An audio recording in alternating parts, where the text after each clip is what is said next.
Thank you. Okay, Chair Hudson, Vice Chairs Fragola and Harbeck, members of the committee.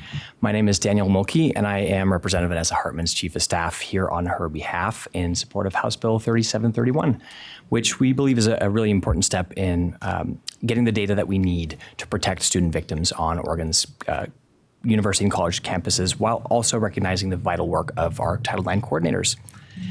During the 2023 session, our office introduced the Campus Survivors Bill, otherwise known as HB 3456, which Representative Hartman likes to say we were nearly the seventh state to pass this bill, but Hawaii beat us out by a week, so we're the eighth. The bill was a student survivor-led bill resulting from extensive collaboration with students and advocates on campuses who experienced firsthand the difficulties in reporting and seeking support for sexual misconduct. The bill did quite a lot. It's established confidential advocates for survivors, required prevention and response training for campus personnel, gave amnesty to those who submitted reports, required campus-wide sexual misconduct surveys, and relevant today, it also instituted transparent public data reporting on sexual misconduct against students and employees both on and off campus. However, when the first round of data reporting went public near the end of last year, it became clear that there were some issues with the reporting requirements. The reports revealed pretty low numbers of sexual misconduct reports and even fewer formal investigations, along with wide discrepancies between similarly sized schools.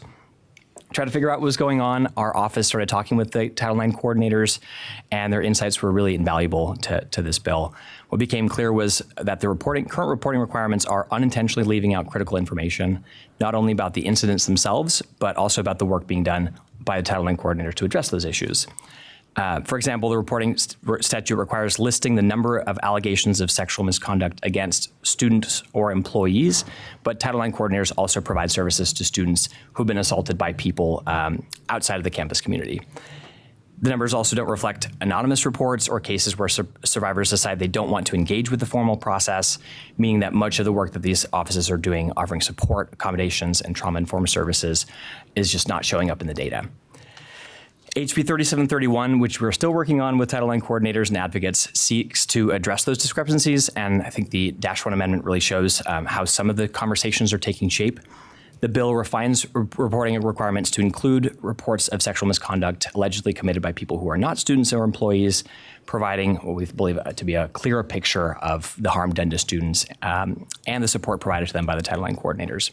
The same three categories, so students or employees, and then other, would also be used to track the total number of law enforcement investigations. We're also looking at how to contextualize case closures instead of just listing how many investigations resulted in findings of fault or no fault. Schools would be able to explain why cases closed, what supportive measures were offered, and what types of misconduct are most commonly reported on their campuses. I will say one of the most important requests we heard from Title IX coordinators was the need for a narrative section in these reports, really a space to explain their efforts to prevent and address sexual misconduct, highlight some successes, and provide some critical context for the data. We completely agree, and we think their work is really complex, often unseen, incredibly difficult. They're navigating survivor needs, institutional policies, federal and state compliance requirements, and campus culture, all while working with really limited resources and under intense scrutiny. So HB 3731 aims to reflect their work accurately and fairly, highlighting when campuses are making meaningful progress in addressing sexual misconduct. We also recognize that these updates will take some time to implement, so the bill gives institutions until the 2025-2026 school year to adapt to the new reporting requirements, with the exception of this narrative section, which we understand they'd like to implement a lot sooner. They'd like to have that option available this year. Finally, I want to reiterate, we're still working with the Title IX coordinators on the Dash 2 amendment, which we anticipate finalizing soon. That will include, among a few technical fixes, flexible reporting on reasons for case closures, categories of supportive measures, and the types of sexual misconduct that the schools are already tracking. So we want to use how they're already tracking, give them flexibility to include those in the reports. I want to thank them for their partnership and all the work that they do, as well as thank my staff, Kavish Resta, who's here in the room, for all of his really diligent work on this bill. I really appreciate him.